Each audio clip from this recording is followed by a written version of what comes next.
তোমার আসতে এত দেরি হলো কেন?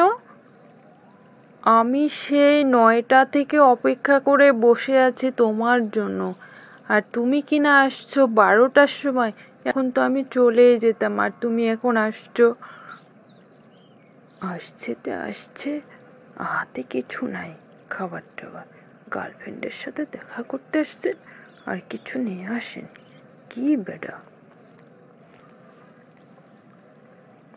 আর বলো না, তোমার জন্য আমি আপেল, বেদানা, কমলা কিনতে গিয়ে আর কি না হলো না।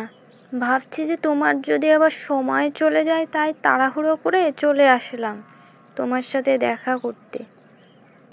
আনোনি তো আনোনি, এসে তো আমার একটা প্রশংসা করতে পারো, সেটাও তো করছো না। তুমি কেমন পুরুষ গো?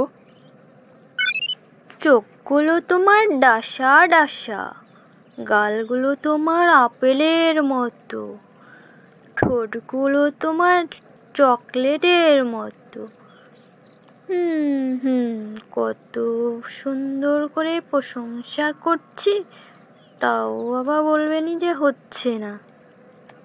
এটা প্রশংসা হলো না কৌতুকের মতো, জোকসের মতো,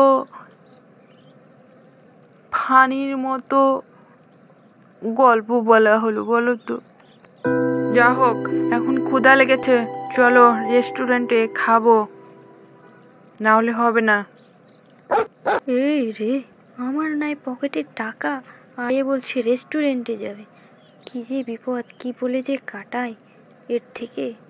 এ প্রেম টেম করা যায় না, মেয়েদেরকে খতে খতে টাকা শেষ হয়ে যায়। এ যুগের কি যে প্রেম, আগের প্রেমগুলোই ভালো ছিল, চিঠি লিখলে খরচ হতো না, কোনো প্রেমিকাই রেস্টুরেন্টে গিয়ে খেতে চাইতো না।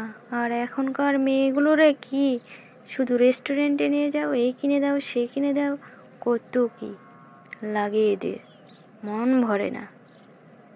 শোনো, আজ আমি না যাই অবশ্য, আমার আজ এক জায়গায় যেতে হবে, চাকরির ইন্টারভিউ আছে, ওখানে যেতে হবে।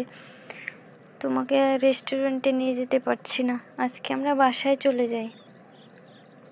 ঠিক আছে, তুমি যাও ইন্টারভিউ দিতে, কিন্তু টাকাটা আমাকে দিয়ে যাও, আমি যে খেয়ে দিয়ে চলে যাই বাসায়। এ মেয়ে তো আচ্ছা মেয়ে, টাকা আবার চাচ্ছে। আমার নাই পকেটের টাকা, এ তো কিছুতেই বুঝছে না। শোনো, তুমি আজকে চলে যাও বলছি তো। আমার মতো গরিব মানুষের প্রেম করা ঠিক হয়নি বড় লোকের মেয়ের সাথে। যাও, বাসায় চলে যাও, আমি পরে তোমার সাথে কথা বলবো ফোনে। আমার এখন সময় নেই, আমি চলে যাচ্ছি। ঠিক আছে, আমি বাসায় যাচ্ছি। চাকরিটা হচ্ছে কি সেটা আবার আমাকে জানিও, বুঝছো? এটা আমার ইম্পর্টেন্ট, জানা দরকার। দেখছো, চাকরিটা আবার হবে কি সেটা জানতে চাচ্ছি। তার মানে চাকরিটা হলে আমাকে বিয়ে করবে, আর না হলে করবে না। কি লোভী মেয়ে রে বাবা। যাই হোক, আমি চলে যাচ্ছি, তুমি ভালো থেকো, পরে কথা হবে, আল্লাহ হাফেজ।